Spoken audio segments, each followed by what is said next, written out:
नमस्कार दोस्तों, स्वागत है आपका द न्यूज़ मिर्ची सीधी बात तीखी बात में। देश के अभी क्या हालात चल रहे हैं इससे आप सभी अच्छी तरह से वाकिफ़ होंगे। लगातार कोरोना का कहर हम पर टूट रहा है और हम इससे लगातार लड़ रहे हैं। हालांकि झारखंड की स्थिति अभी थोड़ी सुधरी हुई है और यह सब कुछ आपके प्रयास से और सहयोग से संभव हो पाया है।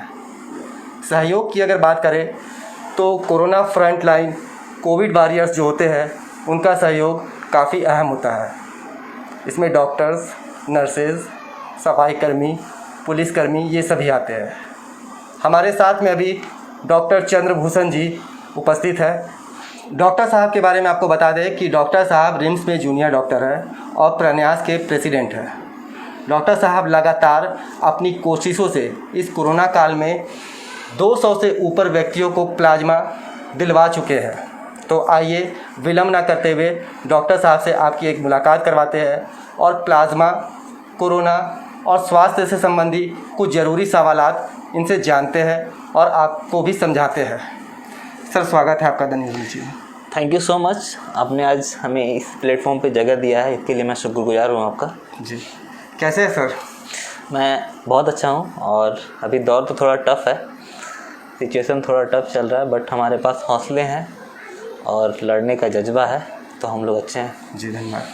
सर, मैं अपने दर्शकों को यह बताना चाहूँगा कि आप उन्हें ये बताएं कि प्लाज्मा थेरेपी क्या है। प्लाज्मा थेरेपी कोई नई इख्तियार की हुई चीज़ें नहीं है, ये बहुत ही पुरानी प्रोसेस है जो कि 1832 से चली आ रही है। प्लाज्मा थेरेपी अभी कोरोना के समय में थोड़ा सा हाईलाइट हुआ है क्योंकि बहुत सारे इसके इफ़ेक्ट आ रहे हैं, बट अभी पहले भी बहुत सारी बीमारियों में इसका यूज होते आ रहा है। लाइक गुलियन-बेरे सिंड्रोम हो गया और भी ऐसे सिंड्रोम जहाँ पे प्लाज्मा की ज़रूरत होती थी जी। या फिर प्लाज्मा प्रोटीन जहाँ पे हार्मफुल हो जाते थे तो वहाँ पे हम लोग उसको निकालते भी थे। अब जो प्रोसेस है प्लाज्मा थेरेपी का, ये बेसिकली एंटी बॉडी का ट्रांसफ़र होता है। अगर आप कोविड से रिकवर होते हैं, कोरोना से आप ठीक हो जाते हैं जी, तो उस वायरस के अगेंस्ट में आपके बॉडी में एंटीबॉडी डेवलप करती है जो कि एक फॉर सर्टेन इंटरवल मैक्सिमम 3 महीने के लिए आपके बॉडी में मेंटेन रहती है जी। और उसके बाद इस टाइटर का वैल्यू धीरे धीरे डिक्रीज घटता जाता है। ऐसा माना गया है कि जब आपको इन्फेक्शन होता है और आप जब निगेटिव होते हैं जी, तो इस इंटरवल में 14 दिन के बाद आपके बॉडी में एंटीबॉडी का लेवल मैक्सिमम होता है मैक्सिमम। और ऐसे डोनर जो लोग रिकवर हो चुके हैं वो 14 दिन के बाद अपना टूनेट टेस्ट करवा लेते हैं और अगर एंटीबॉडी टाइटर उनका 1000 से ज़्यादा रहता है तो वो आ जाके अपना प्लाज्मा डोनेट करते हैं। तो ये प्रोसेस होती है प्लाज्मा थेरेपी। सर, मैं ये जानना चाहूँगा कि प्लाज्मा कौन दे सकता है और कब दे सकता है? आपने बिल्कुल सही क्वेश्चन कहा है। प्लाज्मा कौन दे सकता है और कब दे सकता है? प्लाज्मा डोनेशन एक बहुत ही लकी प्रोसेस है। बहुत कम लोगों को ये मौका मिलता है। बहुत सारे ऐसे लोग होते हैं जो कोविड से ठीक हो गए, रिकवर हो गए, बट उनके बॉडी में प्लाज्मा प्रॉपर अमाउंट में प्लाज्मा प्रोटीन का फॉर्मेशन नहीं हो पाता है जी। तो उनके टाइटर हम लोग करते हैं। अगर आपका टाइटर मोर देन 4 या फिर मोर देन 1000 रहे तो आप प्लाज्मा डोनेट करने के लायक हो जाते हो। और ये प्लाज्मा डोनर और भी क्राइटेरिया होते हैं। बाकी जो नॉर्मल ब्लड डोनेशन के क्राइटेरिया होते हैं, लाइक आपका जो HB लेवल है वो 12.5 से ऊपर होना चाहिए, वजन 45 से ऊपर होना चाहिए। आप प्रेग्नेंट लेडी प्लाज्मा फेरेसिस में नहीं भाग लेती हैं, वो होल ब्लड से प्लाज्मा डोनेट कर सकती हैं ज़रूरत पड़ने पे। और भी बाकी जो नॉर्मल ब्लड डोनेशन क्राइटेरिया हैं वो सारे प्लाज्मा थेरेसिस में आ जाते हैं। सर, बहुत से डोनर्स के मन में ऐसा ख्याल है कि प्लाज्मा डोनेट करने से किसी तरह की कमजोरी आती है या कोई परेशानी आती है, तो इसे आप थोड़ा क्लैरिफाई कर दें। देखिए, इसको मैं एक हिंदी में समझाता हूँ बेसिक तरीके से। आपने कभी ऑब्जर्व किया है जो भी लोग अगर दान करता है जी, किसी भी चीज़ का दान, कभी देखें दान देने वाले घर में कमी होती है? नहीं, और वो बढ़ता है कभी नहीं। ये प्रैक्टिकल चीज़ है और नेचुरल चीज़ है। अगर आप धन का दान करते हो तो भगवान की दया से आपके घर में धन भरता है जी। आप अगर ब्लड का डोनेशन करते हो जी, तो आपके शरीर में ब्लड का रेट ऑफ फॉर्मेशन बढ़ता है। उसी तरह अगर आप प्लाज्मा डोनेट करते हो तो प्लाज्मा पूल आपको उसको रिस्टोर करना चाहता है और उसके बाद क्या होता है, आपका प्लाज्मा का प्रोटीन का IgG का टाइटर मेंटेन रहता है या इंक्रीज करता है। तो प्लाज्मा डोनेशन बहुत ही सेफ तरीका है। आपको नथिंग, कुछ हार्म नहीं होने जा रहा है। अगर आपको मौका मिलता है तो बिल्कुल आएँ और प्लाज्मा डोनेट करें। आपके लिए हर तरह से फ़ायदेमंद है। और सबसे बड़ी बात जो फ़ायदे की है, आपको सेंस ऑफ गिवनेस मिलता है जी। आपको ऐसा फील होगा कि मैंने किसी की जान बचाने के लिए अपना सहभागिता दिखाई है। तो इससे बड़ा और कोई सेंस ऑफ सौभाग्य नहीं हो सकता। हाँ। तो डॉक्टर साहब ने जैसा कि हमें बताया कि प्लाज्मा अवश्य दान करें। अगर आपके प्लाज्मा के जरिए किसी की जान बचती है तो इससे बड़ा सौभाग्य कुछ भी नहीं हो सकता। सर, थोड़ा जैसे ब्लड देने से जो कमज़ोरी आती है तो उसी तरह से प्लाज्मा देने से भी थोड़ी कमज़ोरी वगैरह आती है, होगी, ज़रूर होगी। तो वो रिकवरी कितने समय में हो जाता है सर? देखिए, प्लाज्मा जो मैंने पहले बताया था आपको, प्लाज्मा जस्ट एक आप समझिए कि फ्लूइड है, पानी है। और बॉडी में जो पानी का लेवल होता है वो आपको महज 24 आवर में रिकवर हो जाता है। यानी कि आपने प्लाज्मा डोनेट किया है तो एक नॉर्मल प्लाज्मा फेरेसिस में 400 ml प्लाज्मा आपका लिया जाता है। और अगर आपने दिन भर प्रॉपर अमाउंट में फ्लूइड इंटेक किया, जूस पिया, पानी पिए, तो आपका प्लाज्मा रिकवर हो जाता है। तो महज 24 आवर में आपका प्लाज्मा रिकवर हो जाता है। और हर एक इंसान हर एक 14वें दिन प्लाज्मा डोनेट कर सकता है, अनलेस उनका टाइटर लेवल 1000 से नीचे नहीं आ जाए। प्लाज्मा थेरेपी से मरीज के ठीक होने के कितने चांसेस है सर? देखिए, ये रिसेंट रिसर्चेस में भी पता चला है। इस पर बहुत सारे रिसर्चेस की बात है। प्लाज्मा कोई मतलब इंश्योर ट्रीटमेंट का लाइन नहीं है, बट जो मेरे एक्सपीरियंस हैं और जो क्लिनिशियन के एक्सपीरियंस हैं और रिसेंट जो जर्नल्स में पब्लिश्ड हुए हैं, उसमें साफ कहा गया है कि प्लाज्मा से बहुत अच्छा रिस्पॉन्स आ रहा है। मगर हाँ, ये जो बीमारी के इनिशियल फेज में पहले तीसरे से चौथे दिन में प्लाज्मा अगर दें तो बहुत अच्छा काम कर रहा है। बहुत ही क्रिटिकल केस में वेंटिलेटर पे पेशेंट हैं, तो ऐसे केस में इसका इफ़ेक्ट देखा गया है, बट बहुत ज़्यादा इफेक्टिव नहीं है। हाँ, तो प्लाज्मा अगर हम लोग इनिशियल स्टेज में देते हैं तो बहुत ही अच्छे से वर्क कर रहा है। तो डॉक्टर साहब ने जैसा कि हमें ये बताया कि प्लाज्मा अगर आप इनिशियल स्टेज पे अगर देते हैं तो वह बहुत ज़्यादा इफ़ेक्टिव होता है। सर, मैं ये जानना चाहूँगा कि प्लाज्मा कोरोना वायरस के रोगियों को कैसे ठीक करता है? अच्छा, ये क्वेश्चन आपकी क्या प्रोसेस होता है? अच्छा क्वेश्चन किया आपने। जस्ट आप एक वैक्सीन को आप समझ लें। वैक्सीन दो तरह के होते हैं, एक लाइव वैक्सीन होते हैं, एक किल्ड वैक्सीन होते हैं। तो वैक्सीन क्या होते हैं? प्री फॉर्म एंटीबॉडी होते हैं। मतलब आपके बॉडी में बाहर से बने बनाए एंटीबॉडी को डाल दिया जाता है। और ये एंटीबॉडी क्या करते हैं? ये वायरस के अगेंस्ट लड़ने में आपको हेल्प करते हैं। तो ये जो प्लाज्मा हम लोग थेरेपी दे रहे हैं पेशेंट को, उनमें जो एंटीजन वायरस का जो कंसंट्रेशन है, वायरस का जो लेवल है, उसको लो करने में, उसको न्यूट्रलाइज करने में, उसको वायरस को कवर करके न्यूट्रलाइज करने में प्लाज्मा प्रोटीन का बहुत अहम रोल होता है। और इस तरह से न्यूट्रलाइज करके उस पर काम करता है। सर, मैं एक बात ये जानना चाहता हूँ, जैसे आपने कितनी बार अब तक ब्लड दिया है और आपने कितना ब्लड अब तक संग्रह करके अस्पतालों में, ब्लड बैंक्स में दिया है? देखिए, ये मेरी गिनती तो थोड़ी मजबूत नहीं है जी, और मैं खुद का बड़ाई भी करना पसंद नहीं करता हूँ जी। बट हाँ, मेरी कोशिश रहती है कि जब भी मौका मिले हर 3 महीने पे जी मैं नियमित रक्तदान करता हूँ। जब से मैं रिम्स में आया था, 2009 में मैं रिम्स में आया था, तो उस समय से हर अपने बर्थडे पे मैं पक्का ब्लड डोनेट करता था। और उसके अलावा बीच में कभी मौका मिलता था तो देते थे, तो मैं रेगुलर ब्लड डोनेट करता था। इसके अलावा मैं पिछले 3 सालों से हर 3 महीने पे लगातार ब्लड डोनेट कर रहा हूँ। और मैंने रिसेंटली 26 टाइम ब्लड डोनेट किया था जी। और बहुत सारे ऐसे लोग हैं जो हमारे, मतलब अगर आप खुद आगे आकर के ब्लड डोनेट करते हो जी, तो आप किसी को समझा भी सकते हो जी। कोई आपसे क्रॉस क्वेश्चन नहीं करते हैं कि आप क्यों नहीं ब्लड डोनेट कर रहे हैं। तो मुझे लगता है कि आप अगर किसी चीज़ के लिए लेकर स्ट्रगल कर रहे हो, उस पर पहल कर रहे हो, तो सबसे पहले आपको करना चाहिए। इसलिए मैं खुद भी ब्लड डोनेट करता हूँ। और प्लाज्मा डोनेट करने का तो मौका भी नहीं मिला है, बट मैं ट्राई करूँगा पक्का से कि मैं प्लाज्मा डोनेट करूँ। तो जैसा कि आपने सर से सुना कि सर ने अब तक 26 बार ब्लड डोनेट किया है और इनकी गिनती थोड़ी कमज़ोर है इस मामले में। इन्होंने हज़ारों ब्लड डोनेट करवाए हैं। तो इस तरह से अगर देखा जाए तो इन्हें झारखंड का रक्तवीर कहना बिल्कुल भी गलत नहीं होगा। हमारे हिसाब से झारखंड के असल रक्तवीर चंद्रभूषण जी ही हैं। सर, मैं आपसे ये जानना चाहूँगा कि अभी जैसे कोविड वैक्सीनेशन को लेकर के लोगों के मन में थोड़ा मतलब दूसरे ख्यालात है कि इससे थोड़ी कमजोरी होती है या इसके दुष्प्रभाव है, थोड़ा लोगों को आप इसके बारे में बताएं। हाँ, ये अभी के दौर का सबसे इम्पोर्टेंट सवाल है जी।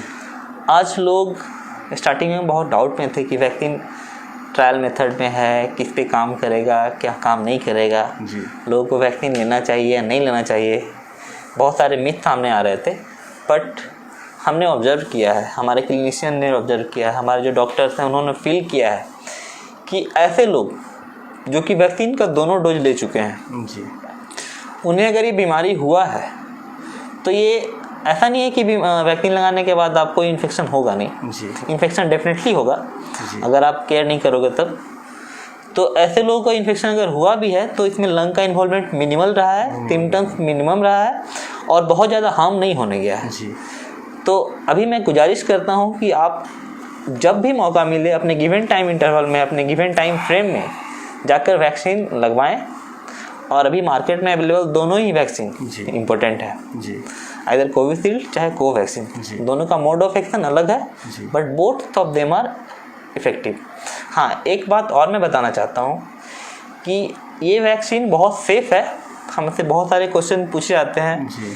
कि कोई प्रेग्नेंट लेडी है तो वो वैक्सीन ले सकती है या नहीं ले सकती है, हाइपरटेंसिव पेशेंट है वो वैक्सीन ले सकते हैं कि नहीं ले सकते हैं, डायबिटिक हैं उन्हें लेना चाहिए, थायराइड के पेशेंट को वैक्सीन लेना चाहिए या नहीं लेना चाहिए, कोई मदर है जो ब्रेस्ट फीड करवा रही है उन्हें वैक्सीन लेना चाहिए कि नहीं लेना चाहिए। तो दोस्तों, मैं आपको इंश्योर करता हूँ कि ये वैक्सीन हर तरह से सेफ़ है और थोड़े मोड़े कॉन्ट्राइंडिकेशन हो सकते हैं। आपको फीवर है, बुखार है, उस कंडीशन में आप 1-2 दिन अवॉइड करें, मगर ये वैक्सीन सारे लोगों के लिए सेफ है, हर लोग वैक्सीन ले सकते हैं। आइदर ब्रेस्ट फीडिंग केस में भी महिलाएं वैक्सीन ले सकती हैं। सर ने काफ़ी अहम जानकारी हम सभी को दी, यह बताया कि वैक्सीन जो है वह काफ़ी सेफ़ है, आप सभी को लेना चाहिए। और अगर आपको किसी भी तरह की बीमारी भी है, चाहे वह शुगर हो या किसी भी तरह की थायराइड हो, तो इससे किसी भी तरह का हार्म आपको नहीं पहुंचेगा। इसलिए आप वैक्सीनेशन जो है वह ज़रूर से ज़रूर कराएं। सर, कोरोना को लेकर के बहुत सारी चीज़ें ऐसी है, जैसे कोरोना सरफेस वगैरह से भी आता है, मतलब वो ट्रांसमिशन होता है या नहीं होता है, जैसे कपड़ों से या फिर किसी भी तरह के सरफेस से। देखिए, वायरस का जो एक प्रॉपर्टी होता है, आपको एक बेसिक चीज़ बताता हूँ। वायरस हमेशा लिविंग बॉडी के अंदर ही मल्टीप्लाई करते हैं और वो जब लिविंग बॉडी से बाहर निकल जाते हैं तो वो डेड पार्टिकल के जैसा बिहेव करते हैं। तो अभी जो इनका मोड ऑफ ट्रांसमिशन है ये फोमाइट से, सांस के थ्रू हो रहा है। और अभी रिसेंट जो स्ट्रेन, कुछ ऐसे स्ट्रेन है, ऐसा सुनने को आ रहा है कि ये हवा में भी ट्रांसमिशन हो रहा है, जो कि ऑथेंटिक हमें नहीं लगता है, कहीं से प्रूफ नहीं है। बट ऐसा है कि अगर आप एक दूसरे से क्लोज कांटेक्ट में हैं, 1 मीटर से कम डिस्टेंस में हैं, तो डेफिनेटली इसका ट्रांसमिशन हो रहा है। और हमें इसके लिए जो वही कॉमन सा कंसेप्ट है, 2 गज दूरी, मास्क है जरूरी। हाँ, अपार्ट फ्रॉम दैट कभी भी मौका मिले आपको तो हमेशा अपने आप को आइसोलेट करके रखें। बहुत ज़्यादा घुलने मिलने की ज़रूरत नहीं है। अभी ये वायरस बहुत ही इन्फेक्शस है। केस फर्टिलिटी रेट भी इसका भी नया स्ट्रेन का ज़्यादा है पिछले बार से, और ये यूथ को भी इन्वॉल्व कर रहा है। लास्ट जो स्ट्रेन आया था वो यूथ को इन्वॉल्व नहीं कर रहा था, बट ये यूथ को भी इन्वॉल्व कर रहा है। तो ऐसे केस में बेटर होगा कि हम अपना प्रॉपर केयर करें। सर ने आपको बताया कि ऐसा समय अभी चल रहा है, आपको अपना प्रॉपर केयर करना होगा, 2 गज की दूरी भी रखना है और मास्क भी पहनना है, सैनिटाइजर्स वगैरह भी इस्तेमाल करते रहना है, यह काफ़ी ज़रूरी है। सर, आपकी जो टीम है प्रन्यास, वह काफ़ी अच्छा काम कर रही है। लोगों को यह मदद किस तरीके से कर रही है? अभी लोग आते नहीं होंगे, तो ऑनलाइन किस तरह से लोगों को मुफ्त चिकित्सा दिया जा रहा है? देखिए, प्रन्यास एक पहल थी, एक सोच था। हम लोगों ने पहला कैंप 15 अगस्त लास्ट ईयर लगवाया था और तब से हमारे साथ वॉलंटियर्स, वर्कर जुड़ते चले गए और हमें बहुत तरह का सपोर्ट मिला। सारे लोगों ने सपोर्ट किया है, सारे मेंबर्स बहुत सपोर्टिव हैं और बिना कोई सेल्फ, मतलब अपना कोई बेनिफिट को छोड़ करके वो हमसे जुड़ के काम कर रहे हैं। हमारी जो संस्था है प्रन्यास, ये हेल्थ केयर पे काम कर रही है, क्योंकि झारखंड जैसे स्टेट में, हाँ, जहाँ की बहुत सारे पुअर स्टेटस है और पेरीफेरी में हमारा हेल्थ केयर सिस्टम बहुत ही वीक है, इम्प्रूवमेंट की ज़रूरत है। तो इसलिए हमें एक ज़रूरत थी एक ऐसी संस्था बनाने की जो कि पेरीफेरी के लोगों को भी हेल्प कर पाए। तो कितने लोग हैं सर, कितने डॉक्टर्स हैं या फिर वर्कर्स हैं इस प्रन्यास में सर? अभी हमारे पास 30 डॉक्टर्स हैं जो कि ऑनलाइन कंसल्टेंसी दे रहे हैं, और ये हम लोग सुबह का 10 बजे से लेके रात के 12 बजे तक हम लोग फ्री में सेवा दे रहे हैं। यानी कि 10 से लेके रात के 12 बजे तक 14 घंटे हम लोग डेली लगातार फ़ोन कॉल्स आते हैं जी। और हर डॉक्टर का स्लॉट गिवन टाइम स्लॉट दिया हुआ है 1-1 घंटे का। वो लोग हम लोग daily more than 500 calls attend करते हैं, उनके क्वेरी सोल्व करते हैं, उनको फॉलो अप करते हैं। और आप यकीन मानिएगा कि हमारे जो कॉल्स आ रहे हैं नॉट ओनली फ्रॉम झारखंड, ये झारखंड के बाहर ऑल इंडिया से सारे कॉर्नर से आ रहे हैं। बहुत सारे कॉल्स बाहर से भी आए हैं, रशिया से भी आए हैं। तो ऐसे ऐसे लोग को फ़ायदे हो रहे हैं और हमें भी अच्छा लगता है। बहुत ही अच्छा प्रयास कर रहे हैं प्रन्यास के जरिए डॉक्टर साहब। इंडिया ही नहीं, इंडिया के बाहर से भी आपके पास में सपोर्ट के लिए या फिर इलाज के लिए लोग कॉल्स कर रहे हैं, मैसेज कर रहे हैं। ये काफ़ी अच्छी बात है झारखंड के लिए। सर, झारखंड की बात आ रही है तो मैं ये जानना चाहूँगा कि झारखंड सरकार ने जो कदम उठाए हैं इस कोरोना वायरस बीमारी से लड़ने के लिए और लोगों की सेवा के लिए, आपके हिसाब से यह झारखंड वासियों के लिए कितना सार्थक है और कितना सही है? देखिए, इस एंगल से मैं सरकार के खिलाफ नहीं हूँ, क्योंकि सरकार ने अपनी पूरी कोशिश की है। जितना इमीडिएट स्टेप लेना चाहिए हेल्थ केयर के मतलब हेल्थ केयर के बारे में, जैसे कि आप देख रहे हैं रिम्स में बेड को बहुत तेज़ी से बढ़ाया गया। पहले टेस्ट कम थे तो टेस्ट को बढ़ाया गया, वैक्सीनेशन के रेट को बढ़ाया गया है, डॉक्टर्स का इम्प्लीमेंटेशन किया जा रहा है बहुत जल्दी। और तो सरकार अपना बेस्ट एफर्ट लगा रही है और सरकार का मैं इसके लिए थम्स अप करना चाहूँगा, उनके काम का मैं लाइक कर रहा हूँ। और ये भी मैं देख रहा हूँ कि उन्होंने डॉक्टरों की बातें मानी है, बट कुछ और कमियाँ हैं जी।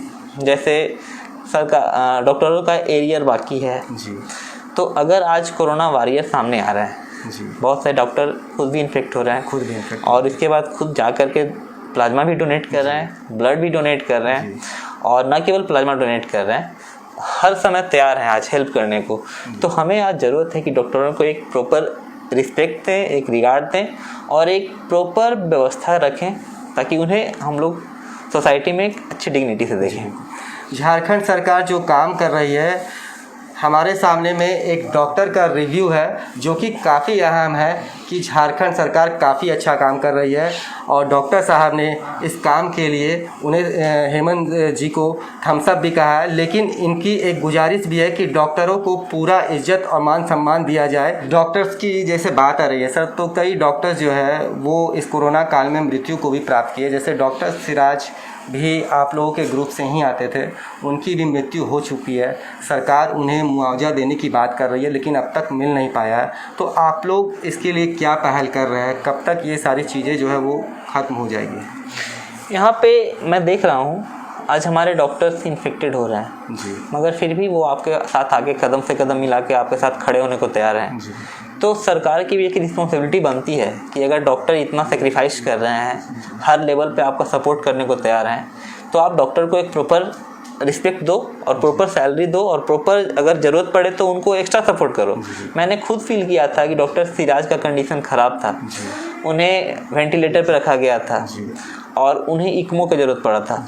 तो हम लोगों ने खुद आगे आकर के, सबसे पहले उन्हें 6 यूनिट ब्लड का ज़रूरत पड़ा था।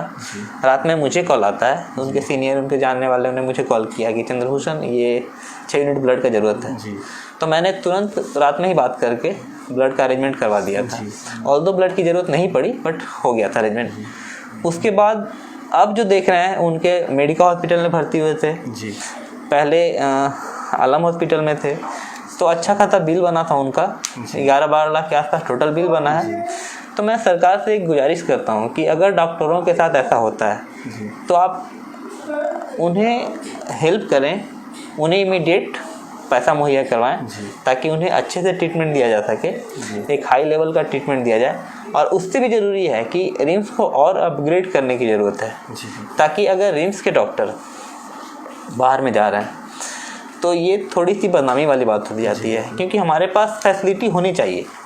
अगर राज्य का सबसे बड़ा हॉस्पिटल रिम्स है तो आपके पास सारे फैसिलिटी होना चाहिए और एकदम इक्विप्ड होना चाहिए। जी बिल्कुल, धन्यवाद सर। तो जैसा कि हमारे साथ में डॉक्टर चंद्रभूषण जी थे, इन्होंने डॉक्टर सिराज के बारे में भी यह बताया कि इनकी टीम जो है लगातार उनके लिए प्रयासरत रही कि उनकी जान किसी तरह से बचाई जाए, और इन्होंने काफ़ी प्रयास भी किया, लेकिन ऊपर वाले को जो मंजूर था वह हुआ। सर से हमने आपकी बात कराई, सर ने काफ़ी अच्छी बातें हम सबको बताई। प्लाज्मा हमें दान करना चाहिए, ब्लड हमें दान करना चाहिए, और इस कोरोना काल में सुरक्षा का भी काफ़ी अच्छे से ख्याल रखना चाहिए। ये थे कैमरामैन मुकेश के साथ सैयद सन्नी, द न्यूज़ मिर्ची के लिए, रांची। धन्यवाद सर। नमस्कार। नमस्कार नमस्कार।